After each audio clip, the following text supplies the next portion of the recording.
ಜೀವನ್ಮುಕ್ತ ಮಹಾತ್ಮರನ್ನು ಸ್ಮರಿಸುತ್ತಾ ಗೋಷ್ಠಿಯ ನಿರ್ದೇಶಕರೇ ಸಹ ಉಪನ್ಯಾಸಕರಂಥ ಪದ್ಮಮ್ಮನವರೇ, ಎಲ್ಲ ಸೋದರ ಸೋದರಿಯರೇ,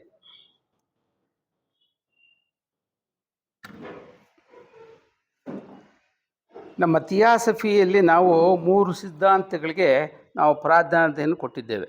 ಅವೆಂದರೆ ಸಂಸರಣ ನಿಯಮ, ಅಂದರೆ ವಿಕಾಸ. ಪ್ರಪಂಚದಲ್ಲಿರುವ ಎಲ್ಲ ಜೀವರಾಶಿಗಳಲ್ಲಿ ನಾವು ಬೇಡ ಅಂದರೂ ಬೇಕು ಅಂದರೂ ಪ್ರತಿ ಅಣುವಿನಲ್ಲಿಯೂ ವಿಕಾಸ ನಡೆಯುತ್ತಿದೆ. ನಮ್ಮಲ್ಲಿ ಬೀಜ ರೂಪದಲ್ಲಿರುವ ದೈವಾಂಶವನ್ನು ಬೆಳೆಸಿಕೊಂಡು ಪರಮಾತ್ಮನಲ್ಲಿ ಒಂದಾಗುವುದೇ ಸಂಸರಣೆಯ ಉದ್ದೇಶ. ಎರಡನೆಯದು ಪುನರ್ಜನ್ಮ. ನಾವು ಒಂದೇ ಜನ್ಮದಲ್ಲಿ ಪರಿಪೂರ್ಣರಾಗಲು ಸಾಧ್ಯವಿಲ್ಲ. ಆದ ಕಾರಣ ಅನೇಕ ಜನ್ಮಗಳನ್ನು ಎತ್ತಿಕೊಂಡು ಈ ಭೂಮಿ ಮೇಲೆ ಅನುಭವಗಳ ಪಾಠವನ್ನು ಕಲಿತು ದೇವರಂತೆ ಪರಿಪೂರ್ಣರಾಗಲು ಈ ಪುನರ್ಜನ್ಮಗಳ ಅವಶ್ಯಕತೆ ಇದೆ. ಮೂರನೇದೇನಪ್ಪ ಅಂದರೆ ಕರ್ಮ ನಿಯಮ. ಕರ್ಮ ಏನಂದರೆ ನಮ್ಮಲ್ಲಿ ಮನುಷ್ಯನಲ್ಲಿ ತಿಳುವಳಿಕೆ ವ್ಯಾಪ್ತಿಯು ಹೆಚ್ಚಾದಂತೆಲ್ಲ ಒಂದು ವಿಷಯ ಸ್ಪಷ್ಟವಾಗುತ್ತದೆ. ನಾವು ವಾಸಿಸುವ ಈ ಪ್ರಪಂಚದಲ್ಲಿ ಎಲ್ಲವೂ ಪ್ರಕೃತಿ ನಿಯಮಕ್ಕನುಸಾರವಾಗಿ ನಡೆಯುತ್ತಿದೆ ಎಂಬುದು. ಇನ್ನೊಂದು ವಿಷಯವೇನೆಂದರೆ ಮನುಷ್ಯನು ಪ್ರಕೃತಿ ನಿಯಮಗಳನ್ನು ಅರ್ಥ ಮಾಡಿಕೊಂಡಷ್ಟು, ಕಂಡುಹಿಡಿದಷ್ಟು ಆ ನಿಯಮಗಳಿಗೆ ಅಧೀನನಾಗದೆ ತನ್ನ ಬೆಳವಣಿಗೆಗೆ ಆ ನಿಯಮಗಳನ್ನೇ ಉಪಯೋಗಿಸ್ಕೊಂಡು ಬೆಳೀತಾನೆ ಅಂತಕ್ಕಂಥದ್ದು. ಮನುಷ್ಯನಿಗೆ ಕೆಲಸಗಳು ಹೇಗೆ ಹುಟ್ಕೊಳ್ತವೆ? ಈ ಕೆಲಸ ನಮ್ಗೆ ಹೇಗೆ ಹುಟ್ಕೊಳ್ತವೆ? ನಮಗೊಂದು ಆಸೆ ಆಗುತ್ತೆ. ಅದು ಆಸೆ ಅಂತೂ ಕೆಲಸ ಆಗಬೇಕಾದ್ರೆ ಮತ್ತೆ ಯೋಚನೆ ಮಾಡುತ್ತೆ. ಯೋಚನೆ ಮತ್ತು ಸ್ಥೂಲ ರೂಪದಲ್ಲಿ ಕೆಲಸ ಮಾಡುತ್ತೆ. ಇದು ನಮ್ಮ ಜೀವಿತ 3 ಲೋಕಗಳಲ್ಲಿ ನಡೀತಾ ಇದೆ ಅಂತಕ್ಕಂಥದ್ದು ಸ್ಪಷ್ಟವಾಗಿದೆ. ನಮ್ಮದು ಜೀವಿತ ಒಂದೇ ಲೋಕದಲ್ಲ, 3 ಲೋಕದಲ್ಲೂ ನಡೀಬೇಕು. ಮೊದಲು ನಮ್ಮ ಕಾಮದೇಹದಲ್ಲಿ ಆಸೆ ಹುಟ್ಕೋಬೇಕು, ಮತ್ತು ನಮ್ಮ ಮನೋದೇಹದಲ್ಲಿ ಯೋಚನೆ ಆಗಿ ಯಾವ ರೀತಿ ಅದನ್ನು ಮಾಡಬೇಕು ಅಂತ ಅದಕ್ಕೆ ಯೋಜನೆ ಮಾಡಬೇಕು, ಮತ್ತು ಸ್ಥೂಲ ದೇಹದಲ್ಲಿ ಆ ಕೆಲಸವನ್ನು ಮಾಡೋದು.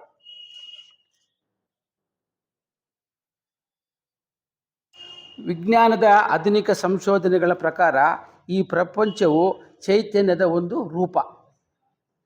ಈ ಪ್ರಪಂಚ ಎಲ್ಲನೂ ಒಂದು ಶಕ್ತಿ, ಚೈತನ್ಯದ ಒಂದು ರೂಪ. ಎಲೆಕ್ಟ್ರಾನ್ ಎಂಬುದು ಚೈತನ್ಯದ ಗೂಡು.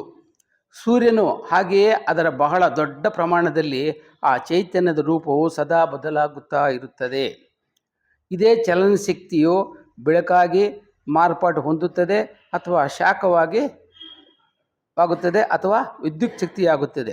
ಉತ್ಪಾದನೆಯಾದ ಶಕ್ತಿಯನ್ನು ನಾಶ ಮಾಡಲು ಆಗುವುದಿಲ್ಲ. ನಾವು ಏನೇ ಶಕ್ತಿನ ಉತ್ಪಾದನೆ ಮಾಡ್ತೇವೆ ಅಂದರೆ ಅದನ್ನು ನಾಶ ಮಾಡೋಕ್ಕಾಗಲ್ಲ, ಅದನ್ನು ಮಾರ್ಪಾಟು ಮಾಡ್ಕೊಳ್ಬೇಕು. ಮನುಷ್ಯನು ಕೂಡ ಇಂಥ ಒಂದು ಚೈತನ್ಯದ ಭಂಡಾರ. ಏನು ವಿಶ್ವದಲ್ಲಿ ಯಾವ ರೀತಿ ಚೈತನ್ಯ ತುಂಬಿದೆಯೋ ಮನುಷ್ಯನಲ್ಲೂ ಅಂಥದ್ದೇ ಚೈತನ್ಯ ತುಂಬಿದೆ. ಇರೋದು ಚೈತನ್ಯದ ಭಂಡಾರ. ಅವನ ಭಂಡಾರ ಹೆಂಗೆ ಬರುತ್ತಪ್ಪ ಅಂದರೆ ಆಹಾರದ ರೂಪದಲ್ಲಿ ಆ ಚೈತನ್ಯವನ್ನು ತೆಗೆದುಕೊಳ್ತಾನೆ. ಅವನು ಕರ್ಮೇಂದ್ರಿಯಗಳ ಮಾಡುವ ಕೆಲಸಗಳಿಗಾಗಿ ಆ ಚೈತನ್ಯವನ್ನು ಮಾರ್ಪಾಟು ಮಾಡ್ಕೊಳ್ತಾನೆ. ಏನು ಶಕ್ತಿ ಉತ್ಪತ್ತಿ ಆಗುತ್ತೋ ಅದನ್ನು ನಾಶ ಮಾಡೋಕ್ಕಾಗಲ್ಲ, ಅದನ್ನು ನಾವು ನಮ್ಮ ಕೆಲಸಗಳಿಗೆ ನಾವು ಮಾರ್ಪಾಟು ಮಾಡ್ಕೊಳ್ತೇವೆ. ಇತರರಿಗೆ ಸಹಾಯ ಮಾಡಲು ಅವನ ಶಕ್ತಿಯನ್ನು ಉಪಯೋಗಿಸಿದರೆ ಅದು ಒಳ್ಳೆಯ ಕೆಲಸ, ಕರ್ಮ ಅಂತ ಅರ್ಥ ಮಾಡ್ಕೊಳ್ತೇವೆ. ನಾವು ಮೊಟ್ಟ ಮೊದಲು ಅದು ಒಳ್ಳೆಯ ಕೆಲಸ, ಅದು ನಾವು ಬೇರೆಯವ್ರಿಗೆ ತೊಂದರೆ ಮಾಡಿದ್ರೆ ಅದು ಕೆಟ್ಟ ಕೆಲಸ ಅಂತ ಅನಿಸ್ಕೊಳ್ತದೆ. ನಾವು ಕರ್ಮವನ್ನು ಅರ್ಥ ಮಾಡಿಕೊಳ್ಳುವಾಗ ನಾವು ಮೊಟ್ಟ ಮೊದಲು ಅದು ಒಂದು ವಿಧವಾದ ಶಕ್ತಿ ಎಂಬುದನ್ನು, ಅದು ಹೇಗೆ ಕೆಲಸ ಮಾಡುತ್ತೆ ಎಂಬುದನ್ನು ತಿಳ್ಕೊಳ್ಬೇಕು. ಈ ಕರ್ಮ ಅಂದರೆ ಒಂದು ವಿಧವಾದ ಶಕ್ತಿ, ಅದು ಯಾವ ರೀತಿ ಕೆಲಸ ಮಾಡುತ್ತೆ ಅನ್ನೋದಕ್ಕಂತನ ನಾವು ತಿಳ್ಕೊಳ್ಬೇಕು. ಆ ಶಕ್ತಿಯ ಕಾರ್ಯಕ್ಷೇತ್ರವಾದ ಕಣ್ಣಿಗೆ ಕಾಣುವ ಪ್ರಪಂಚದ್ದಾಗಿರ್ಬೋದು, ಅಥವಾ ಭಾವನಾ ಕ್ಷೇತ್ರವಾದ ಕಾಮಲೋಕದ್ದಾಗಿರ್ಬೋದು, ಅಥವಾ ಯೋಚನಾ ಕ್ಷೇತ್ರವಾದ ಮನೋಲೋಕದ್ದಾಗಿರ್ಬೋದು. ಈ 3 ಬಗೆಯ ಶಕ್ತಿಗಳನ್ನು ನಾವು ಜೀವನ ವ್ಯಾಪಾರದಲ್ಲಿ ಉಪಯೋಗಿಸ್ತಿದ್ದೇವೆ. ಪ್ರತಿಯೊಬ್ಬ ಮನುಷ್ಯನು ತಾನೇ ಪ್ರತ್ಯೇಕವಾದ ವ್ಯಕ್ತಿಯಲ್ಲ. ನಾವೊಬ್ಬರೇ ಪ್ರತ್ಯೇಕವಾದ ವ್ಯಕ್ತಿಯಲ್ಲ. ನಾವು ಅನೇಕ ಕೋಟಿ ಜನರನ್ನು ಒಳಗೊಂಡ ವಿಶ್ವ ಕುಟುಂಬದಲ್ಲಿ ಅವನು ಒಂದು ಅಂಶ. ನಾವು ಏನಿದು ಕೋಟಿ ಕೋಟಿ ಜನಗಳಿದ್ದಾರಲ್ಲ, ಈ ವಿಶ್ವ ಕುಟುಂಬದಲ್ಲಿ ನಾವು ಒಂದು ಅಂಶ. ಆದುದರಿಂದ ಅವನ ಪ್ರತಿಯೊಂದು ಭಾವನೆ, ಯೋಚನೆ, ಕರ್ಮವು ವಿಶ್ವ ಕುಟುಂಬಕ್ಕೆ ಸೇರಿದ್ದು. ಆದ್ದರಿಂದ ನಾವು ವಿಶ್ವ ಕುಟುಂಬಕ್ಕೆ ಒಂದು ಅಂಶ. ಆದ್ದರಿಂದ ನಮ್ಮ ಯೋಚನೆಗಳು, ಭಾವನೆಗಳು, ನಮ್ಮ ಕೆಲಸಗಳು ಎಲ್ಲನೂ ವಿಶ್ವ ಕುಟುಂಬಕ್ಕೆ ಸೇರಿದ್ದು. ಒಬ್ಬೊಬ್ಬ ವ್ಯಕ್ತಿಯ ಮೇಲೂ ಪರಿಣಾಮವನ್ನು ಉಂಟು ಮಾಡುತ್ತದೆ.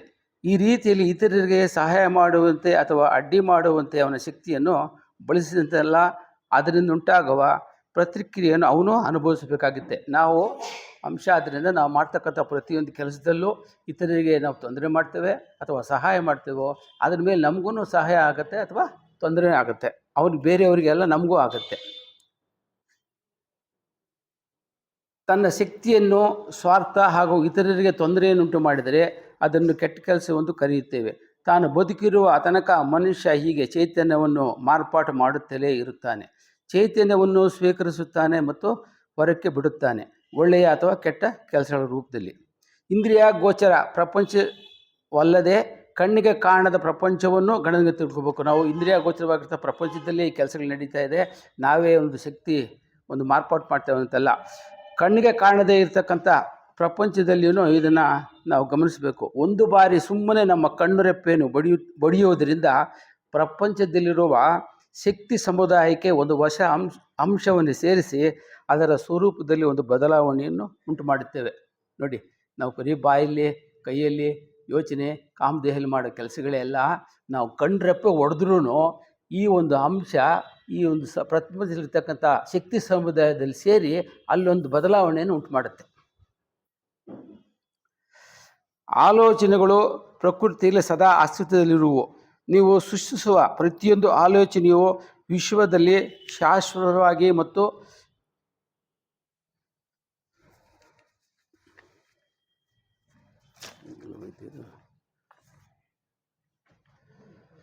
ಎಂದೆಂದಿಗೂ ಒಂದು ನಿರ್ದಿಷ್ಟ ಅಚ್ಚನ್ನು ಅಚ್ಚೊತ್ತುತ್ತಿರ್ತವೆ. ನಾವು ಮಾಡ್ತಕ್ಕಂಥ ಪ್ರತಿ ಯೋಚನೆಯನ್ನು ಶಾಶ್ವತವಾಗಿದ್ದು ಅವು ಅಚ್ಚನ್ನು ಅಚ್ಚೊತ್ತುತ್ತಿರ್ತವೆ.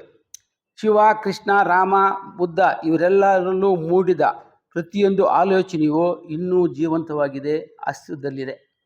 ನೋಡಿ, ಅವರು ಎಷ್ಟೋ ಯುಗಗಳಾಯಿತು ಹೋಗಿ, ಆದ್ರೂ ಅವ್ರು ಮೂಡಿಸ್ತಕ್ಕಂಥ ಆಲೋಚನೆಗಳು ಇನ್ನೂ ಜೀವಂತವಾಗಿದೆ, ಅಸ್ತಿತ್ವದಲ್ಲಿದೆ. ಅದೇ ರೀತಿ ನಮ್ಮ ಆಲೋಚನೆಗಳೂ ಎಲ್ಲ ಕೆಲಸ ಮಾಡುತ್ತೆ. ಆದ್ದರಿಂದ ನಾವು ಆಲೋಚನೆ ಮಾಡುವಾಗ ಯೋಚನೆ ಮಾಡಬೇಕು. ಮೊದಲು ಥಿಂಕ್ ಬಿಫೋರ್ ಇಂಕ್ ಅಂತ ಇದ್ರು, ಈಗ think before thought before think ಅಂತಾರೆ. ಯೋಚನೆ ಮಾಡೋಕ್ಕೆ ಮೊದಲು ನೀವು ಯೋಚನೆ ಮಾಡಿ ಅಂತ. ಬೆಟ್ಟದಿಂದ ಹರಿಯುವ ನೀರಿನ ಹಾಗೆ ಮನಸ್ಸು ನಿರ್ಮಲವಾಗಿರಬೇಕು, ಅದೇ ಪ್ರಸನ್ನತೆ.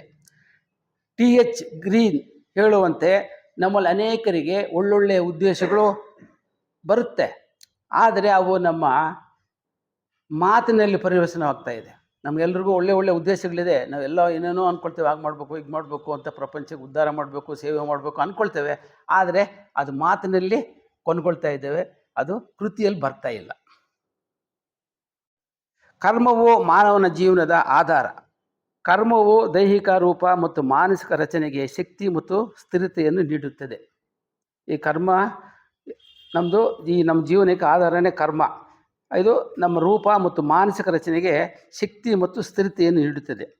ಕರ್ಮವು ಜೀವನಕ್ಕೆ ಅಡಿಪಾಯವಿದ್ದಂತೆ, ಅಡಿಪಾಯ ನಿರ್ಮಿಸ್ತದೆ. ಈ ಕರ್ಮ ನಮ್ಮ ಜೀವನಕ್ಕೆ ಒಂದು ಅಡಿಪಾಯ, ಫೌಂಡೇಶನ್ ನಿರ್ಮಿಸುತ್ತದೆ. ಆ ಅಡಿಪಾಯವಿಲ್ಲದೆ ಅಸ್ತಿತ್ವವಿರುವುದಿಲ್ಲ. ಅಡಿಪಾಯ ಮನೆ ಕಟ್ಟಕ್ಕಾಗಲ್ವಲ್ಲ, ಈ ಒಂದು ಅಡಿಪಾಯ, ಕರ್ಮದ ಒಂದು ಅಡಿಪಾಯ ಇಲ್ಲ ಅಂದರೆ ನಮ್ಮ ಅಸ್ತಿತ್ವನೇ ಇಲ್ಲ. ದೇಹ ಮತ್ತು ನಿಮ್ಮ ಮನಸ್ಸುಗಳು ಒಟ್ಟಿಗೆ ಬಂಧಿಸಲ್ಪಟ್ಟಿರುವುದು ಈ ಕರ್ಮದಿಂದಲೇ. ಕರ್ಮವಿಲ್ಲದೆ ದೇಹವೂ ಇಲ್ಲ, ಮನಸ್ಸು ಇಲ್ಲ. ನೋಡಿ, ನಾವು ಕೆಲಸ ಮಾಡಲಿಲ್ಲ ಅಂದರೆ ನಮ್ಮ ದೇಹನೂ ಇರೋಲ್ಲ, ಮನಸ್ಸು ಇರೋಲ್ಲ. ಕರ್ಮ ಅಂದರೆ ಉಸಿರಾಟೋದು ಒಂದು ಕರ್ಮನೇ. ಇದು ನಿಂತರೆ ನಮ್ಮ ದೇಹ ಇಲ್ಲ, ಮನಸ್ಸಿಲ್ಲ. ಆದ್ದರಿಂದ ವಾಸ್ತವದಲ್ಲಿ ಕರ್ಮ ಒಂದು ಪ್ರಚಂಡ ಸಾಧ್ಯತೆಯಾಗಿದೆ. ಕರ್ಮದಲ್ಲಿ 3 ವಿಧ: ಪ್ರಾರಬ್ಧ ಕರ್ಮ, ಸಂಚಿತ ಕರ್ಮ, ಆಗಾಮಿ ಕರ್ಮ ಅಂತ. ಈ ಪ್ರಾರಬ್ಧ ಕರ್ಮ ಅಂದರೆ ನಮ್ಮ ಹಿಂದಿನ ಎಲ್ಲ ಜನ್ಮಗಳಿಂದ ಆರಂಭಿಸಿ ಈ ಜನ್ಮದವರೆಗೂ ಸಂಗ್ರಹಿತವಾದದ್ದು. ಸಂಚಿತ ಕರ್ಮವೆಂದರೆ ಪ್ರಾರಬ್ಧ ಕರ್ಮದ ಪೈಕಿ ವರ್ತಮಾನದಲ್ಲಿ ಈ ಜನ್ಮದಲ್ಲಿ ಪೂರೈಸಬೇಕಾದ ಅಂಶ. ಆಗಾಮಿ ಕರ್ಮವೆಂದರೆ ಮುಂದೆ ಬರುವಂಥದ್ದು.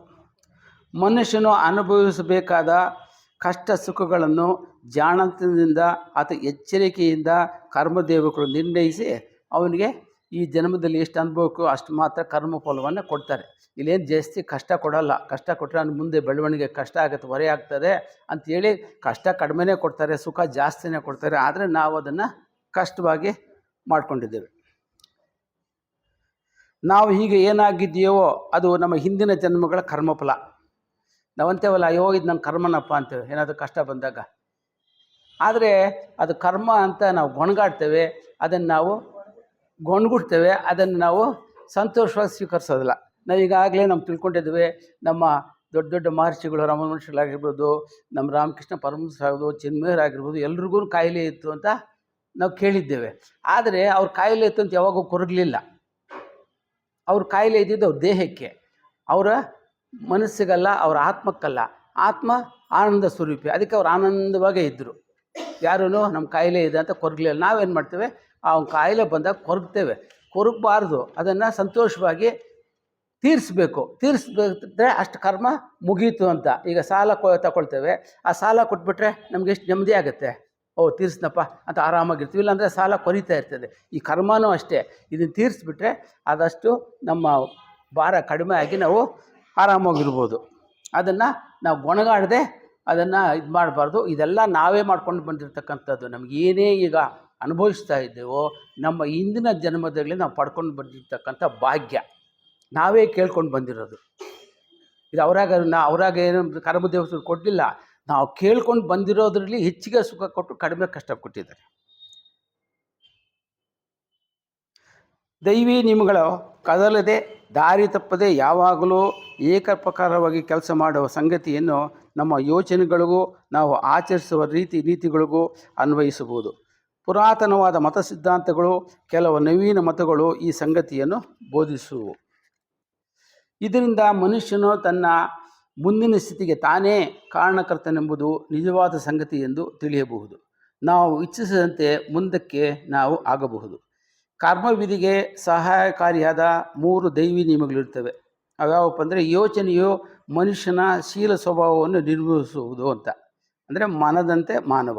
2ನೇದು, ಆಸೆ ಅಥವಾ ಇಚ್ಛೆಯು ನಿಮ್ಮನ್ನು ನೀವು ಅಪೇಕ್ಷಿಸುವ ವಸ್ತುವನ್ನು ಒಟ್ಟಿಗೆ ಸೇರಿಸುವುದು. 3ನೇದು, ನೀವು ಮಾಡುವ ಕೆಲಸಗಳಿಂದ ಇತರರಿಗಾಗುವ ಸುಖ ದುಃಖಗಳಿಗೆ ಪ್ರತಿಯಾಗಿ ನಿಮಗೂ ಸುಖ ದುಃಖಗಳು ಉಂಟಾಗುವು. ಇದು ಕರ್ಮ ನಿಯಮದ 3 ನಿಯಮಗಳು. ನಮ್ಮ ಆಲೋಚನೆಯಿಂದ ನಮ್ಮ ಒಂದು ಶೀಲ ಸ್ವಭಾವವನ್ನು ನಿರ್ಮಿಸಬಹುದು ಅಂತ. ಈ 3 ನಿಯಮಗಳನ್ನು ಸರಿಯಾಗಿ ಗ್ರಹಿಸಿ ಇವುಗಳನ್ನು ಉಪಯೋಗ ಮಾಡುವ ರೀತಿಯನ್ನು ತಿಳಿದುಕೊಂಡರೆ ಮನುಷ್ಯನ ಮುಂದಿನ ಸ್ಥಿತಿಯನ್ನು ತಾನೇ ಬೇಕಾದಂತೆ ರೂಪಿಸಿಕೊಳ್ಳಬಹುದು. ಇದೇ ನಮ್ಮ ಇತಿಹಾಸವೇ 3ನೇ ಮಹಾಸತ್ಯನೂ ಇದೇ ಹೇಳೋದು. ಪ್ರತಿಯೊಬ್ಬನೂ ತನಗೆ ತಾನೇ ನ್ಯಾಯದಾತನು, ತನ್ನ ಏಳಿಗೆ ಅವನತಿಗೆ ತಾನೇ ಕಾರಣನು, ತನ್ನ ಜೀವಿತ ಪ್ರತಿಫಲ ಶಿಕ್ಷೆ ಇವುಗಳಿಗೆ ತಾನೇ ನಿಯಾಮಕನು.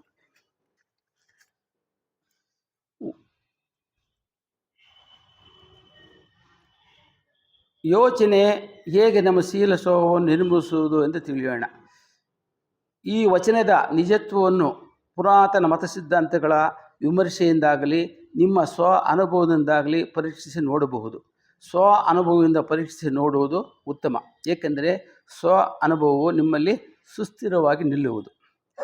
ಯೋಚನೆಯಿಂದ ಶೀಲ ಸ್ವಭಾವವು ಏರ್ಪಡುವ ಸಂಗತಿಯನ್ನು ತಿಳಿಯಲು ಪ್ರಯತ್ನ ಮಾಡೋಣ. ಈಗ ಶೀಲ ಸ್ವಭಾವವನ್ನು ನಮ್ಮ ಯೋಚನೆಗಳಿಂದ ನಾವು ಅದನ್ನು ನಿರ್ಮಿಸ್ಕೋಬೋದು ಅಂತ ಹೇಳ್ತಾರೆ. ಹೆಂಗೆ ಅಂದರೆ, ಈಗ ನೀವು ಸಿಟ್ಟಿನ ಸ್ವಭಾವರಾಗಿರಬಹುದು,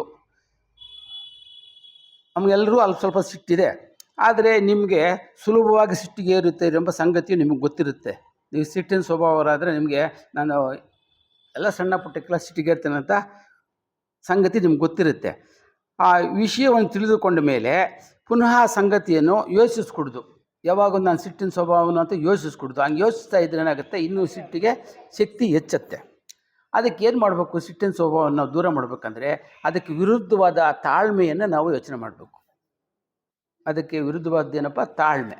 ಆ ತಾಳ್ಮೆಯನ್ನು ಹೆಂಗೆ ಮಾಡಬೇಕಪ್ಪ ಅಂದರೆ, ಪ್ರತಿದಿನ ಬೆಳಿಗ್ಗೆ ನಾವು ಒಂದು 5 ನಿಮಿಷ ನನ್ನಲ್ಲಿ ತಾಳ್ಮೆ ತುಂಬಿದೆ, ನನ್ನಲ್ಲಿ ತಾಳ್ಮೆ ಮೂರ್ತಿ ರೂಪವಾಗಿದೆ ಅಂತ ನಾವು ಅಂದ್ಕೊಳ್ತಾ ಇರಬೇಕು.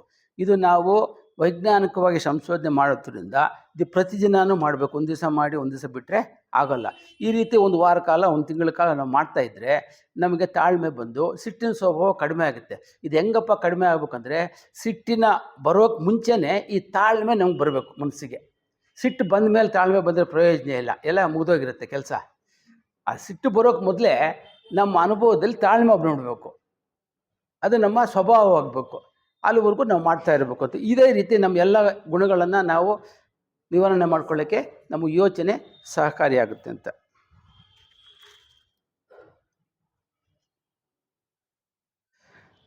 ಅದಕ್ಕೆ ಇನ್ನೊಂದು ಹೇಳ್ತಾರೆ, ನಿಮ್ಮಲ್ಲಿ ಯಾರನ್ನು ನೋಡಿದ್ರೆ ನಿಮ್ಗೆ ಸಿಟ್ಟು ಬರ್ತದೋ ಅವರನ್ನು ನೀವು ಯೋಚನೆ ಮಾಡಬೇಕು. ನಿಮ್ಮ ಮನದಲ್ಲಿ ಅವ್ರನ್ನ ನೆನೀತಾ ಇರಬೇಕು. ಆ ನೆನೆದಾಗ ನಿಮ್ಮಲ್ಲಿ ಆ ಕೋಪದ ಸಿಟ್ಟಿನ ಅಂಶ ಸ್ವಲ್ಪ ಕೂಡ ಇರಬಾರ್ದು. ಹಾಗಾದಾಗ ಮಾತ್ರ ನೀವು ಈ ತಾಳ್ಮೆಯನ್ನು ಏನೋ ಅಭಿವೃದ್ಧಿ ಪಡಿಸ್ತಾ ಇದ್ದಾರೆ ಅಥವಾ ತಾಳ್ಮೆ ಕಡೆ ಹೋಗ್ತಾ ಇದ್ದಾರೆ ಅಂತ ಅರ್ಥ.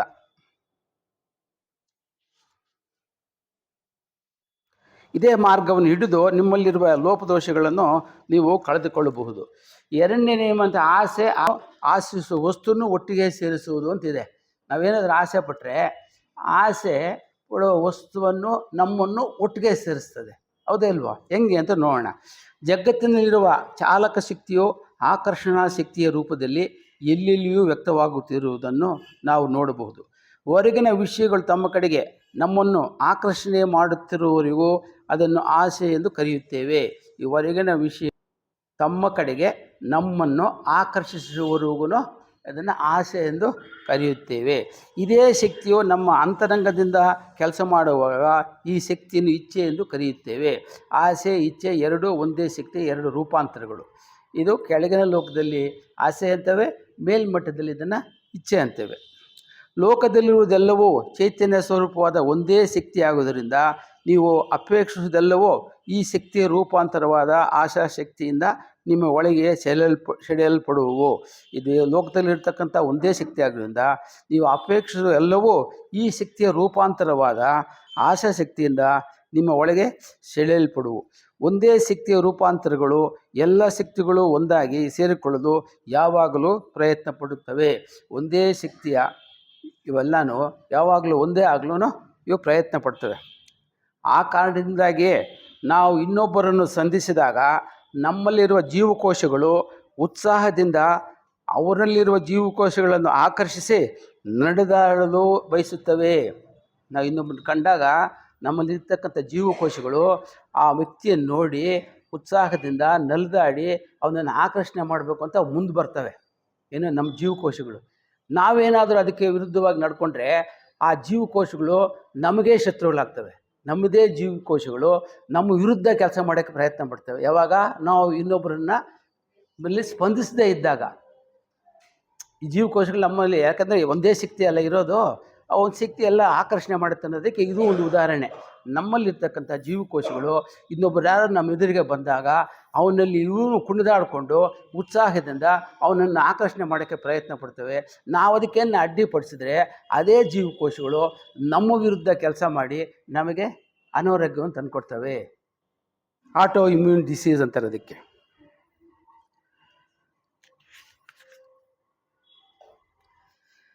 ಮೂರನೇ ನಿಯಮ, ಇತರರಿಗೆ ನೀವು ಸುಖ ದುಃಖಗಳನ್ನು ಉಂಟು ಮಾಡಿದ ಹಾಗೆಲ್ಲ ನಿಮಗೂ ಸುಖ ದುಃಖಗಳು ಪ್ರಾಪ್ತವಾಗುತ್ತವೆ. ನೀವು ಮಾಡುವ ಕೆಲಸಗಳಿಂದ, ಯೋಚನೆಗಳಿಂದ, ಭಾವನೆಗಳಿಂದ ಇತರರ ಮೇಲೆ ಯಾವ ಬಗೆಯಾದ ಪರಿಣಾಮ ಉಂಟಾಗುವುದೋ ಅದೇ ಬಗೆಯಾದ ಪ್ರತಿಕ್ರಿಯೆಗಳು ನಿಮಗುಂಟಾಗುವು. ನಾವು ಯಾವ ರೀತಿ ನಾವು ಇತರನ್ನೇ ನಾವು ವರ್ತನೆ ಮಾಡ್ತೇವೋ ಅದೇ ಪ್ರತಿಕ್ರಿಯೆಗಳು ನಮಗೂ ಉಂಟಾಗುತ್ತವೆ.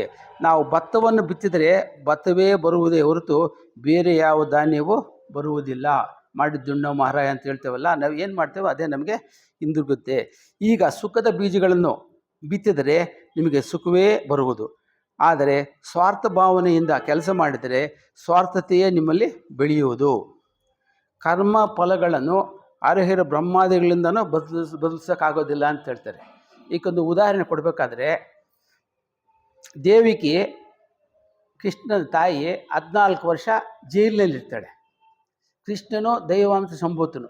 ಹೀಗಿದ್ದೂ ತನ್ನ ತಾಯಿ 14 ವರ್ಷ ಜೈಲಿನಲ್ಲಿಟ್ಟು ಸುಮ್ಮನೆ ಇರ್ತಾನೆ. ಆಮೇಲೆ ಬಿಡಿಸಿದ ಮೇಲೆ ದೇವಿಕೆ ಕೇಳ್ತಾಳೆ, ಏನು ಕೃಷ್ಣ, ಇಂಥ ನೀನು ದೈವಾಂಶ ಸಂಭೂತನಾಗಿ ನನ್ನನ್ನು 14 ವರ್ಷ ಜೈಲಿನಲ್ಲಿ ಇಟ್ಟಿದ್ದೀಯಲ್ಲ, ಯಾಕೆ ನೀನು ಬಿಡಿಸ್ಲಿಲ್ಲ ಅಂತ. ಆಗ ಅವನು ಹೇಳ್ತಾನೆ, ನೀನು ತ್ರೇತಾಯುಗದಲ್ಲಿ ಕೈಕೆ ಆಗಿದ್ದೆ, ನಿನ್ನ ಸ್ವಾರ್ಥದಿಂದ ಶ್ರೀರಾಮಚಂದ್ರನ 14 ವರ್ಷ ನೀನು ವನವಾಸಕ್ಕೆ ಕಳಿಸಿದೆ, ಅದರ ಫಲ ಇದು ಅಂತ. ಇದು ನಾವು ಮಾಡಿರ್ತಕ್ಕಂಥ ಫಲ. ಹರಿಹರ ಬ್ರಹ್ಮಾದಿಗಳು ತಪ್ಪಿಸೋಕ್ಕಾಗಲ್ಲ, ನಾವೇ ಅದನ್ನು ತೀರಿಸ್ಬೇಕು. ನಾವು ಮಾಡಿರ್ತಕ್ಕಂಥ ಸಾಲನ ನಾವೇ ತೀರಿಸ್ಬೇಕು. ಇದು ಯಾರಿಂದನೂ ಇದನ್ನು ತೀರ್ಸೋಕ್ಕಾಗಲ್ಲ ಅಂತ.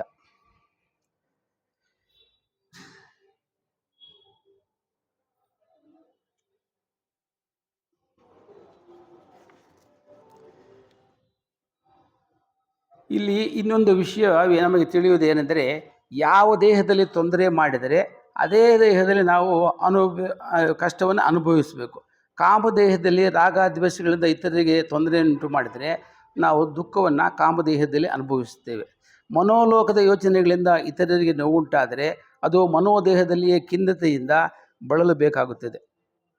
ನೋಡಿ, ಯಾವ ದೇಹದಲ್ಲಿ ನಾವು ಕರ್ಮ ಮಾಡಿದ್ರೆ ಅದೇ ದೇಹ ಈ ಒಂದು ಕರ್ಮವನ್ನು ಅನುಭವಿಸುತ್ತೆ ಅಂತ ಹೇಳ್ತಾರೆ. ಈಗ ನಾವು ಕಾಮದೇಹದಲ್ಲಿ ರಾಗದ್ವೇಷಗಳಿಂದ ಯಾರಿಗನ್ನು ತೊಂದರೆ ಮಾಡಿದ್ರೆ ಅದು ನಮ್ಮ ಕಾಮದೇಹದಲ್ಲಿ ದುಃಖವಾಗಿ ನಮ್ಗೆ ಪರಿಣಮಿಸುತ್ತೆ.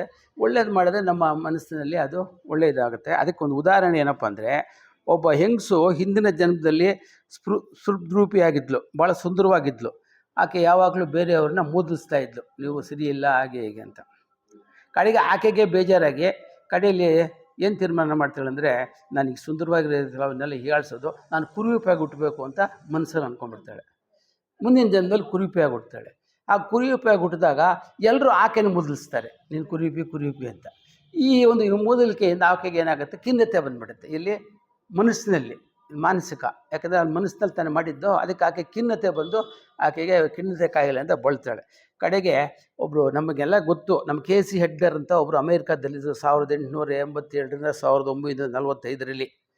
ಅವರು ಸ್ಲೀಪಿಂಗ್ ಪ್ರೊಫೆಟ್ ಅಂತ, ನಿದ್ರಾವಸ್ಥೆಯಲ್ಲಿದ್ರೂ ಅತೀಂದ್ರಿಯ ಶಕ್ತಿಯಿಂದ ಎಲ್ಲರ ಸಮಸ್ಯೆಗೂ ಕಾರಣ ಕೊಡ್ತಾಯಿದ್ರು. ಅವರ ಜನ್ಮಗಳು ಹಿಂದಿನ ಜನ್ಮಗಳಿಗೆ ಹೋಗ್ತಾಯಿದ್ರು. ಅವರು ಯಾರಾದರೂ ತೊಂದರೆ ಇದೆ ಅಂದರೆ ನೀನು ಹಿಂದಿನ ಜನ್ಮದಲ್ಲಿ ಏನು ಮಾಡಿದ್ದೀಯಾ ಅಂತ ನೋಡೋದಕ್ಕೆ ಅವರು ಹಿಂದಿನ ಜನ್ಮಕ್ಕೆ ಹೋಗಿ ಅಲ್ಲಿ ನೋಡಿ ಅವ್ರಿಗೆ ಪರಿಹಾರ ಕೊಡ್ತಾಯಿದ್ರು.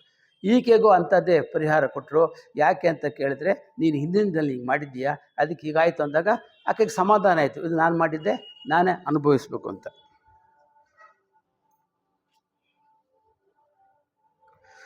ಒಬ್ಬ ಹುಡುಗನಿಗೆ ಹಶ್ವಾಗುತ್ತೆ, ದಾರಿಲಿ ಹೋಗ್ತಾ ಇರ್ತಾನೆ, ಒಂದು ಸೀಬೆಹಣ್ಣು ತೋಟ ಕಾಣುತ್ತೆ, ಅಲ್ಲಿ ಹೋಗಿ ಕಾಯಿಗಳು ಕಿತ್ಕೊಂಡು ತಿಂತಾನೆ. ಆ ಯಜಮಾನ್ ಬಂದು ಚೆನ್ನಾಗಿ ಬೆನ್ನಿಗೆ ಬಾರಿಸ್ತಾನೆ. ಇವ್ರು ಯೋಚನೆ ಮಾಡ್ತಾನೆ, ನಾನು ಹೋದೆ, ಕಾಲು ಹೋಯ್ತು, ಕೈ ಕಿತ್ಕೊಂಡು ಬಾಯಿ ತಿಂತು, ನನ್ನ ಬೆನ್ನಿಗೆ ಕೊಡ್ದ.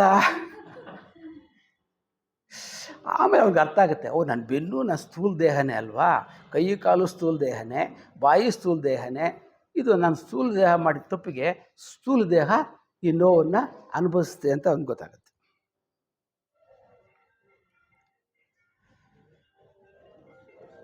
ಗೌತಮ ಬುದ್ಧನು ಹೇಳ್ತಾರೆ, ಗುಲಾಮನಾಗಿ ದುಡಿದವನು ಮುಂದೆ ರಾಜಕುಮಾರನಾಗಿ ಹುಟ್ಟಬಹುದು. ಯಾಕೆ ಅಂದರೆ ಅವನ ತನ್ನ ನಯವಾದ ನಡತೆಗಾಗಿ ತಾನು ಮಾಡಿದ ಉಪಕಾರಗಳಿಗೆ ಪ್ರತಿಫಲವಾಗಿ. ರಾಜನಾಗಿ ಆಳಿದವನು ಮುಂದೆ ಭಿಕ್ಷುಕನಾಗಿ ಹುಟ್ಟಿ ಅರಬೆತ್ತಲೆಯಾಗಿ ಅಲಿಯಬಹುದು. ಯಾಕೆ?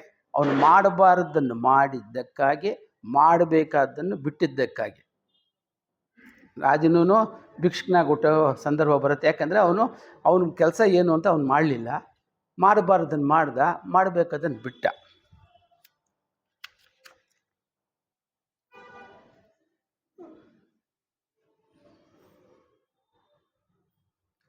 ನಾವು ಹಿಂದಿನ ಜನದಲ್ಲಿ ನಾವು ಏನೇನು ಆಗಬೇಕು ಅಂತ ಹೇಳ್ತೇವೋ ಅದೆಲ್ಲ ಆಗ್ತವೆ. ಈಗ ಒಂದು ತಂದೆ ತಾಯಿಗೆ 3 ಜನ ಮಕ್ಕಳಿದ್ರೆ 3 ಜನ ಒಂದೇ ಸರಿಯಾಗಿರೋಲ್ಲ. ಒಬ್ಬನು ಚೆನ್ನಾಗಿ ಬುದ್ಧಿವಂತ ಆಗ್ತಾನೆ, ಇನ್ನೊಬ್ಬನೇನೋ ಒಂದು ಮಾಡ್ತಾನೆ, ಇನ್ನೊಬ್ಬನೇನೋ ಮಾಡ್ತಾನೆ.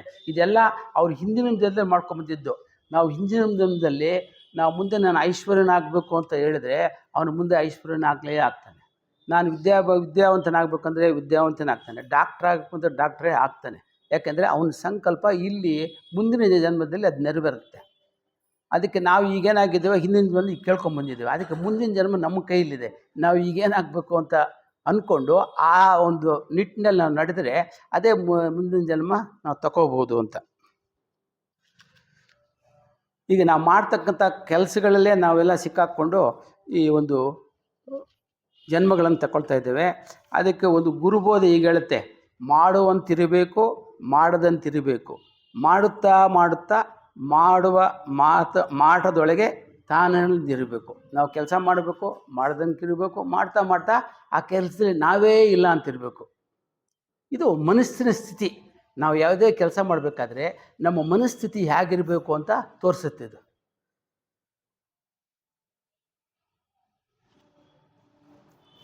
ಮನುಷ್ಯನು ಯಾವುದೇ ವಿಷಯವನ್ನು ಅನುಭವಿಸುವಾಗ ಅಥವಾ ಯಾವುದೇ ಕರ್ಮವನ್ನು ಮಾಡುವಾಗ ಅವನ ಮನಸ್ಥಿತಿ ಹೇಗಿರಬೇಕು ಎಂಬುದು ಇದು ತಿಳಿಸ್ತಕ್ಕಂಥ ಉಕ್ತಿ.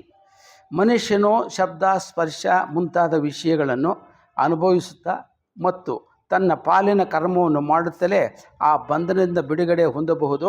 ಅದಕ್ಕೆ ಒಂದು ಕೆಳಗಿನ ಒಂದು ಸಂಗತಿಯನ್ನು ಗಮನಿಸೋಣ. ನಾವು ನಮ್ಗೆ ಕೊಟ್ಟಿರ್ತಕ್ಕ ಕೆಲಸ ನಾವು ಮಾಡ್ತಾನೆ ನಾವು ಈ ಒಂದು ಬಂಧನದಿಂದ ಬಿಡುಗಡೆ ಬರ್ಬೋದಂತ. ಮೊದಲನೇದಾಗಿ ನಾವು ಅನುಭವಿಸುವ ವಿಷಯ ಭೋಗದಿಂದ ಮತ್ತು ಮಾಡುವ ಕರ್ಮದಿಂದ ಬೇರೆಯವರಿಗೆ ಯಾವುದೇ ರೀತಿಯ ನೋವುಂಟಾಗಬಾರ್ದು. ನಾವೇನೇ ಕೆಲಸ ಮಾಡಿದ್ರೂ ಅದರಿಂದ ಬೇರೆಯವ್ರಿಗೆ ಯಾರಿಗೂ ನೋವುಂಟುವಾಗಬಾರ್ದು. ಮತ್ತು ಎರಡನೇದಾಗಿ ಅದು ನಮ್ಮ ಬಂಧನಕ್ಕೂ ಕಾರಣವಾಗಬಾರ್ದು. ಈ ಎರಡನ್ನೂ ಗಮನದಲ್ಲಿರಿಸಿಕೊಂಡು ವಿಷಯಗಳನ್ನು ಅನುಭವಿಸಬೇಕು ಮತ್ತು ಕರ್ಮವನ್ನು ಮಾಡಬೇಕು. ನಮ್ಮಿಂದಾಗಿ ಇತರರಿಗೆ ನೋವುಂಟಾದರೆ ಕಾಲ ಗತಿಸಿದಂತೆ ಅದುವೇ ಅನೇಕ ಪಟ್ಟು ಹೆಚ್ಚಾಗಿ ಮರಳಿ ನಮಗೆ ಖಂಡಿತವಾಗಿಯೂ ನೋವುಂಟು ಮಾಡುತ್ತದೆ. ನಾವು ಏನಾದರೂ ಕೆಟ್ಟ ಕೆಲಸ ಮಾಡಿ ಕೆಟ್ಟ ಯೋಚನೆ ಮಾಡಿದರೆ ಮುಂದೆ ಅದೇ ಹೆಚ್ಚಾಗಿ ಮತ್ತೆ ಅದು ನಮಗೆ ಬಂದು ಸುತ್ತಕೊಂಡು ನಮ್ಮಿಂದನೇ ನಾವೇನೇ ಆ ಒಂದು ನೋವನ್ನು ಅನುಭವಿಸ್ಬೇಕಾಗತ್ತೆ. ಆದ್ದರಿಂದ ನಮ್ಮ ಯಾವುದೇ ಕ್ರಿಯೆಯಿಂದ ಯಾರಿಗೂ ಕಷ್ಟವಾಗದಂತೆ ಜಾಗೃತಿ ವಹಿಸಬೇಕು. ಇದಲ್ಲದೆ ನಾವು ನಮ್ಮ ದೇಹದಿಂದ ಮಾಡುವ ಭೋಗ ಅಥವಾ ಕರ್ಮ ಯಾವುದೇ ಆದರೂ ಅದನ್ನು ಮಾಡುವಾಗ ನಮ್ಮ ಮನಸ್ಥಿತಿ ಹೇಗೆ ಇರುತ್ತದೆ ಎಂಬುದು ಬಹಳ ಮುಖ್ಯ. ನಾವು ವಿಷಯೋಪಭೋಗ ಮತ್ತು ಕರ್ಮದಲ್ಲಿ ತೊಡಗಿದಾಗ ನಮ್ಮ ಮನಸ್ಸಲ್ಲಿ ಅದರ ಬಗ್ಗೆ ಅತಿಯಾದ ಆಸಕ್ತಿ ಇದ್ದರೆ ಆಗ ಅದರಿಂದ ವಾಸನೆ ಹುಟ್ಟುಕೊಳ್ಳುತ್ತದೆ. ವಾಸನೆಗಳು ಅಂತ ನಾವೆಲ್ಲ ಕೇಳಿದ್ದೇವೆ. ಯಾವ ರೀತಿ ಹುಟ್ಕೊಳ್ಳುತ್ತಪ್ಪ ಅಂದರೆ, ನಾವು ಮಾಡ್ತಕ್ಕಂಥ ಒಂದು ವಿಷಯ ಭೋಗವೇ ಆಗಿರ್ಬೋದು, ಒಂದು ಕರ್ಮವೇ ಆಗಿರ್ಬೋದು, ಅದರಲ್ಲಿ ಅತಿಯಾದ ಆಸಕ್ತಿ ಇದ್ದರೆ ಅದು ವಾಸನೆ ಹುಟ್ಕೊಳ್ಳುತ್ತಂತೆ. ಅದರಿಂದ ಈ ವಾಸನೆಯ ಮನಸ್ಸು ಮತ್ತೆ ಮತ್ತೆ ಆ ವಸ್ತು ಮತ್ತು ಆ ಕರ್ಮಗಳ ಕಡೆಗೆ ಹೋಗುವಂತೆ ಪ್ರೇರೇಪಿಸುತ್ತದೆ. ಒಂದು ಸಲ ಇದು ನಮಗೆ ಅಂಟ್ಕೊಂಡ್ರೆ ಮತ್ತೆ ಮತ್ತೆ ಆ ಕೆಲಸವನ್ನು ಮಾಡಬೇಕು, ಆ ವಸ್ತುವನ್ನು ಅನುಭವಿಸಬೇಕು ಅಂತ ಇದು ನಮ್ಮನ್ನು ಪ್ರೇರೇಪಿಸುತ್ತದೆ. ಅದರ ಪ್ರೇರಣೆಯಂತೆ ಮರಳಿ ಎರಡನೇ ಬಾರಿ ಆಸಕ್ತಿಯಿಂದ ಅದರಲ್ಲಿ ತೊಡಗಿದಾಗ ಆ ವಾಸನೆ ಮತ್ತಷ್ಟು ಬಲಿಷ್ಠವಾಗುತ್ತದೆ. ಮತ್ತೆ ಮತ್ತೆ ಅದನ್ನೇ ಮಾಡ್ತಾಯಿದ್ರೆ ಆ ವಾಸನೆ ಮತ್ತಷ್ಟು ಬಲಿಷ್ಠವಾಗುತ್ತದೆ. ಇದೇ ರೂಢಿ ಅಧಿಕವಾದಾಗ ಮನಸ್ಸಿಗೆ ಅದು ಸ್ವಭಾವವಾಗಿ ಪರಿಣಮಿಸುತ್ತದೆ. ಮುಂದೊಮ್ಮೆ ಅದನ್ನು ಬಿಡಬೇಕೆಂದರೂ ಬಿಡಲಾಗದ ಮನಸ್ಥಿತಿಗೆ ಬಂದು ತಲುಪುತ್ತೇವೆ. ಏನು ಈ ವಾಸನೆ ನಾವು ಮಾಡಿ ರೂಢಿ ಮಾಡ್ಕೊಂಡಿದ್ದೇವೋ, ಇದು ಮುಂದೆ ನನಗೆ ಬೇಡಪ್ಪ, ನಾನು ಇದರಿಂದ ದೂರ ಇರಬೇಕಂದ್ರೆ ಅದು ನಿಮ್ಮನ್ನು ಬಿಡೋಲ್ಲ. ನೀವು ಬಿಡ್ತೀರಾ, ಅದು ನಿಮ್ಮನ್ನು ಬಿಡೋಲ್ಲ, ಅದು ನಿಮ್ಮನ್ನು ಪೀಡಿಸ್ತಾ ಇದೆ.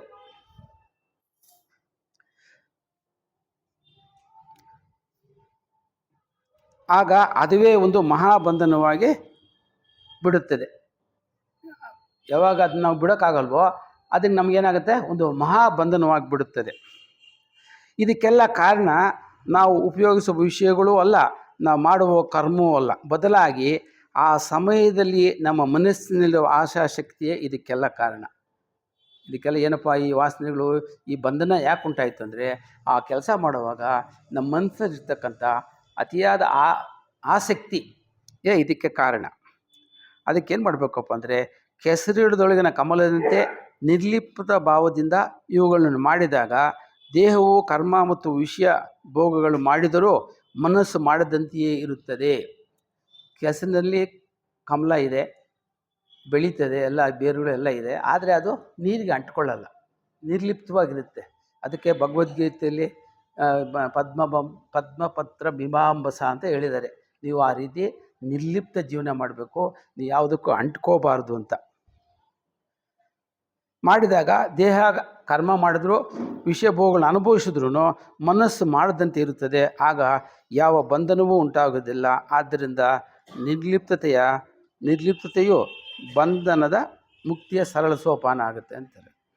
ಅದನ್ನು ನಾವು ಏನೇ ಕೆಲಸ ಮಾಡಬೇಕಾದ್ರೂ ನಾವು ಅದನ್ನು ಯೋಚನೆ ಮಾಡಿ ಅದರಿಂದ ಯಾರಿಗೂ ತೊಂದರೆ ಆಗುತ್ತಾ, ಅದರಿಂದ ನಾವು ಬಂಧನಕ್ಕೆ ಒಳಗಾಗ್ತೇವಾ ಅಂತ ಯೋಚನೆ ಮಾಡಿ ಎಲ್ರಿಗೂ ಒಳ್ಳೆಯ ರೀತಿಯಲ್ಲೇ ನಾವು ಕೆಲಸ ಮಾಡಬೇಕು ಅಂತ ಹೇಳಿ ನನ್ನ ಈ ಎರಡು ಮಾತುಗಳನ್ನು ಮುಗಿಸ್ತೇನೆ.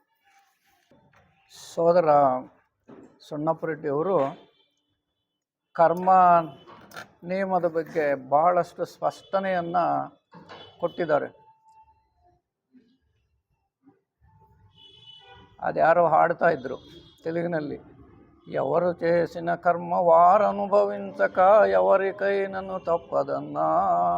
ಇವು ಬಾರಿಸ್ಕೊಂಡು ಪಾಪ ಹೇಳೋರಿಗೆ ಕರ್ಮದ ಬಗ್ಗೆ ಏನೋ ಸರಿಯಾದ ಸ್ಪಷ್ಟನೆ ಇತ್ತೋ ಇಲ್ವೋ ನನಗನ್ನಿಸ್ತು. ಇವನ ಕರ್ಮ ಏನಪ್ಪ ಹೇಳ್ತಾ ಇದ್ದಾನೆ, ಏನಾದರೂ ಆಚರಣೆಗೆ ತರ್ತಾನ ಅಂತ ನನಗೆ ಅನುಮಾನ ಬಂತು. ಏನು ಅದೆಲ್ಲರಿಗೂ ಗೊತ್ತಿದೆ ನಮಗೆ. ಕರ್ಮ ಅಂದರೆ ಅಯ್ಯೋ ನನ್ನ ಕರ್ಮ ಅಂತ ಇರ್ತೀವಿ. ಸೊಸೆ ಸರಿಯಾಗಿ ನೋಡಲಿಲ್ಲ ಅಂದರೆ, ಸರಿಯಾದ ಟೈಮಿಗೆ ಬೆಳಗ್ಗೆ ಕಾಫಿ ಕೊಡಲಿಲ್ಲ ಅಂದರೆ ನನ್ನ ಕರ್ಮ ಅಂತ ಅಲ್ವಾ. ನಾನು ಸೊಸೆಯಾಗಿ ನಮ್ಮ ಅತ್ತೆಗೆ ಸರಿಯಾಗಿ ಕಾಫಿ ಕೊಟ್ಟಿದ್ನೋ ಇಲ್ವೋ ಅಂತ ಅತ್ತೆಗೆ ಅನ್ಸೋದೇ ಇಲ್ವಾ? ಅನ್ಸಲ್ಲ. ಅದೇ ಕರ್ಮ. ಆ ಕಾರಣನೇ ನಮ್ಮನ್ನು ಬಾಧಿಸ್ತಾ ಇರೋದು. ನಾವು ಯಾವಾಗ ನನ್ನ ಕರ್ತವ್ಯವನ್ನು ನಾವು ಮರಿತೀವೋ ಈ ಕರ್ಮ ನಮ್ಮನ್ನು ಬಾಧಿಸುತ್ತೆ. ಹಾಗಾಗಿ ಈ ಕರ್ಮ ಮತ್ತು ಪುನರ್ಜನ್ಮ, ನಮಗೆ ಪುನರ್ಜನ್ಮ ಯಾಕೆ ಬರುತ್ತೆ ಅಂದರೆ ಕರ್ಮದ ಆಧಾರದ ಮೇಲೆ ಬರುತ್ತೆ. ಅದನ್ನು ಜೀಸಸ್ ಕ್ರೈಸ್ಟ್ ಹೇಳಿದ್ದು ನಾನು ಆವಾಗಲೇ ಹೇಳಿದೆ. ಈ ಅಂದರೆ ಹಳೆ ಇಂಗ್ಲೀಷ್, ಇದು ಓಲ್ಡ್ ಇಂಗ್ಲೀಷ್. ಈ ಅಂದರೆ you be as perfect as your father in heaven is perfect ಅಂತ. ಅಂದರೆ ಸ್ವರ್ಗದಲ್ಲಿ ಭಗವಂತನು ಪರಿಪೂರ್ಣನಾಗಿರುವಂತೆ ನೀನು ಪರಿಪೂರ್ಣನಾಗು. ಮುಂದುವರೆದು ಪರಿಪೂರ್ಣ ಆಗಬೇಕಾದ್ರೆ reincarnation is the method of perfection. ಆ ಪರಿಪೂರ್ಣತೆಗೆ ಪುನರ್ಜನ್ಮದ ದಾರಿ ತೋರಿಸುತ್ತೆ. ಅಂದರೆ ಆ ಪುನರ್ಜನ್ಮದ ದಾರಿಯನ್ನು ನಾವು ಸರಿಯಾಗಿ ಕಂಡುಕೊಳ್ಳಬೇಕು. ಅವರು ಭಾಳ ಸ್ಪಷ್ಟವಾಗಿ ಅದನ್ನು ವಿವರಣೆ ಕೊಟ್ಟರು. ತಾಳ್ಮೆ ಬಗ್ಗೆ ಹೇಳಿದರು, ಭಾಳ ಮುಖ್ಯವಾಗಿರೋದು. ಆ ತಾಳ್ಮೆ ಇದ್ದರೆ ನಾವು ಸ್ವಲ್ಪ ಮಟ್ಟಿಗಾದರೂ ಕರ್ಮನಿಯಮವನ್ನು ಅರ್ಥ ಮಾಡ್ಕೋಬೋದು. ಅದಕ್ಕೆ ತಾಳಿದವನು ಬಾಳಿಯಾನು ಅಂತ. ಯಾರು ತಾಳ್ಮೆ ಇರುತ್ತೋ ಅವನು ಮುಂದಿನ ಬಾಳು ಸುಖವಾಗುತ್ತೆ. ಮತ್ತು ಪುನರ್ಜನ್ಮ ಅದಕ್ಕೆ ಆಧಾರನೇ ಕರ್ಮದ ಆಧಾರದ ಮೇಲೇ ಉಂಟಾಗೋದು. ಮತ್ತು ಕರ್ಮ ಮತ್ತು ವಿಜ್ಞಾನಕ್ಕೆ ಒಂದು ಸ್ವಲ್ಪ ಅಷ್ಟು ಅವರು ಸಂಬಂಧವನ್ನು ಕಲ್ಪನೆ ಮಾಡಿದರು. ಜೀವಕೋಶಗಳು ಬೆಳವಣಿಗೆ ಹೇಗಾಗುತ್ತೆ ಅಂದರೆ ನಮ್ಮ ಕರ್ಮದ ಮೇಲೇ ಉತ್ತಮವಾದ ಸಾತ್ವಿಕವಾದ ಆಹಾರ ಹಾಕಿ ನಮ್ಮ ಜೀವಕೋಶಗಳನ್ನು ಬೆಳೆಸಿದರೆ ಆ ಜೀವಕೋಶಗಳು ತಾಳ್ಮೆಯಿಂದ ಇರತಕ್ಕಂಥದ್ದನ್ನು ನಮ್ಮ ಶರೀರದಲ್ಲಿ ಬೆಳವಣಿಗೆ, ಅದೇ ಅವಕ್ಕೂ ಆ ಜ್ಞಾನ ಬರುತ್ತೆ, ಅಂದರೆ ಆ ಸಾಮರ್ಥ್ಯ ಬರುತ್ತೆ. ಹಾಗಾಗಿ ಆ ಜೀವಕೋಶಗಳ ಬೆಳವಣಿಗೆ ಕೂಡ ಕರ್ಮಕ್ಕೂ ಅದಕ್ಕೂ ಸಂಬಂಧ ಇದೆ. ಅದಕ್ಕೆ ನಾವು ಉತ್ತಮ ಆಹಾರದಿಂದ ನಾವು ಶರೀರವನ್ನು ಬೆಳೆಸಬೇಕು. ಮತ್ತು ಆ ಮನಸ್ಸು ಇದೆಯಲ್ಲ, ಎರಡು ಜೊತೆ ಮನಸ್ಸು ಶರೀರ ಎರಡು ಜೊತೆಯಲ್ಲಿ ಕೆಲಸ ಮಾಡುತ್ತೆ. ಆ ಮನಸ್ಸಿಗೂ ಒಳ್ಳೆ ಆಹಾರ ಹಾಕಬೇಕು. ಆ ಒಳ್ಳೆ ಆಹಾರ ಅಂದರೆ ಉತ್ತಮ ಆಲೋಚನೆಗಳು, ಉತ್ತಮ ಸಂಕಲ್ಪಗಳನ್ನು ಮಾಡ್ತಕ್ಕಂಥದ್ದು. ಇದು ಬಹಳ ಮುಖ್ಯ. ಕರ್ಮ ನಿಯಮಕ್ಕೂ ಅದಕ್ಕೂ ಬಹಳ ಹತ್ತಿರ ಸಂಬಂಧ ಇದೆ. ಮತ್ತು ಕರ್ಮ ಯಾರನ್ನೂ ಬಿಡಲ್ಲ, ದೇವರನ್ನೂ ಬಿಡಲ್ಲ ಅಂತಾರೆ. ಕೃಷ್ಣನು ಕೇಳಿದ್ರೆ, ನೀನು ನನ್ನನ್ನು ಯಾಕೆ 14 ವರ್ಷ ನೀನು ದೇವರಾಗಿ ಇದ್ಕೊಂಡು ಯಾಕೆ ನನ್ನ ಇಲ್ಲಿದ್ದಿ ಅಂದರೆ, ನೀನು ಮಾಡಿರೋ ಕರ್ಮ ನೀನು ಒಂದು ಯಾವುದೋ ಕಾಲದಲ್ಲಿ ಮಾಡಿದ್ದೀಯಾ. ಮತ್ತು ರಾಮನಿಗೂ ಕರ್ಮ ತಪ್ಪಲಿಲ್ಲ. ರಾಮ ವಾಲಿಯನ್ನು ಮರೆಯಲ್ಲಿದ್ದುಕೊಂಡು ಆ ಸುಗ್ರೀವನಿಗೆ ಸಹಾಯ ಮಾಡ್ತೀನಿ ಅಂತ ಹಾಕ್ಬಿಟ್ಟ. ಆಮೇಲೆ ವಾಲಿ ಹೇಳ್ತಾನಪ್ಪ, ನಾನು ನಿನಗೇನು ಏನು ತಪ್ಪು ಮಾಡಿದ್ದು? ನಮ್ಮ ಸಂಬಂಧ, ನಮ್ಮ ಸಾಂಸಾರಿಕ ಸಂಬಂಧಗಳು ನನ್ನ ತಮ್ಮನಿಗೂ ನನಗೂ ಇರೋದು, ನೀನ್ಯಾಕೆ ಮಧ್ಯ ಪ್ರವೇಶಿಸಿದೆ? ನೀನು ಮಾಡಿದ ತಪ್ಪಲ್ವ ಅಂದರೆ ರಾಮ ಹೇಳ್ತಾನೆ, ತಪ್ಪೇ, ಅದೇ ಕರ್ಮ, ನಾನು ಮುಂದಿನ ಜನ್ಮದಲ್ಲಿ ಅನುಭವಿಸ್ತೀನಿ ಅಂತ. ಕೃಷ್ಣ ಮಹಾಭಾರತ ಎಲ್ಲ ಮುಗಿದ ಮೇಲೆ ಕೃಷ್ಣನ ಎಲ್ಲ ಹೋದರು, ಯಾರೂ ಇಲ್ಲ, ಸಂಬಂಧಿಗಳು ಎಲ್ಲ ಹೋದರು, ಅರ್ಜುನ ಒಬ್ಬನೇ ಉಳ್ಕೊಂಡಿದ್ದು. ಆಗ ಕೊನೆಯಲ್ಲಿ ಅವಸಾನ ಕಾಲದಲ್ಲಿ ಇವರು ಅವ್ರ ವಂಶ ಇತ್ತಲ್ಲ, ಕೃಷ್ಣನ ವಂಶ, ಯಾದವ ವಂಶ ಎಲ್ಲ, ಯಾದವ ಕಲಹ ಎಲ್ಲ ಹಾಳಾಗೋಯ್ತು. ಒಬ್ಬನೇ ಉಳಿದಿದ್ದು. ಯಾವುದೋ ಕಾಡಲ್ಲಿ ಮಲ್ಕೊಂಡು ಕಾಲ ಮೇಲೆ ಕಾಲಿಟ್ಕೊಂಡು ಏನೋ ಚಿಂತನೆ, ಏನು ಹಿಂಗಾಯ್ತಲ್ಲ ನನ್ನ ಜೀವನ, ನನ್ನ ವಂಶ ಎಲ್ಲ ಹೋಯ್ತು ಅಂತ ಚಿಂತೆ ಮಾಡಬೇಕಾದ್ರೆ ಯಾರೋ ಒಬ್ಬ ಬೋವಿ, ವ್ಯಾಧ, ಅವು ಬಂದು ಬಾಣ ತಗೊಂಡು ಒಡೆದು ಬಿಟ್ಟ ಕೃಷ್ಣನ ಬೆರಳಿಗೆ.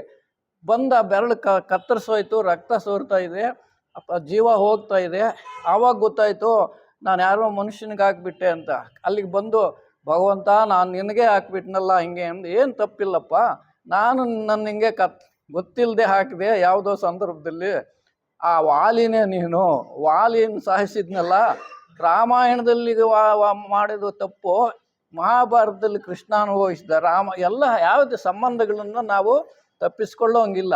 ಇದೆಲ್ಲನೂ ನಮಗೆ ಪುರಾಣಗಳು ಕೂಡ ಕರ್ಮ ಸಿದ್ಧಾಂತವನ್ನು ಪರಿಪೂರ್ಣವಾಗಿ ನಮಗೆ ಬೋಧನೆ ಮಾಡುತ್ತೆ. ಹಾಗಾಗಿ ನಾವು ಹೆಜ್ಜೆ ಹೆಜ್ಜೆಗೂ ಈ ಕರ್ಮ ನಿಯಮವನ್ನು ಜ್ಞಾಪಕದಲ್ಲಿಟ್ಕೊಂಡು ಎರಡು ರೀತಿಯಲ್ಲಿ ಶರೀರದ ಪೋಷಣೆ, ಆಲೋಚನೆ, ಮನಸ್ಸಿನ ಪೋಷಣೆಯನ್ನು ಉತ್ತಮ ರೀತಿಯಲ್ಲಿ ಮಾಡ್ಕೊಂಬಂದರೆ ಆ ಕರ್ಮ ನಿಯಮವನ್ನು ಅರ್ಥ ಮಾಡಿಕೊಂಡು ಅನುಸರಿಸಿದರೆ ಏನು ಭಗವಂತನ ಯೋಜನೆ ಇದೆ ಆ ಪರಿಪೂರ್ಣತೆ ಕಡೆಗೆ ಹೋಗಬೇಕು ಅಂತ ಸೋದರ ಸಣ್ಣಪ್ಪ ರೆಡ್ಡಿಯವರು ವಿವರಿಸಿ ಚೆನ್ನಾಗಿ ಹೇಳಿದರು. ಅವ್ರಿಗೆ ನಮ್ಮೆಲ್ಲರ ಪರವಾಗಿ ಧನ್ಯವಾದಗಳನ್ನು ತಿಳಿಸ್ತಾ ಇದ್ದೀನಿ.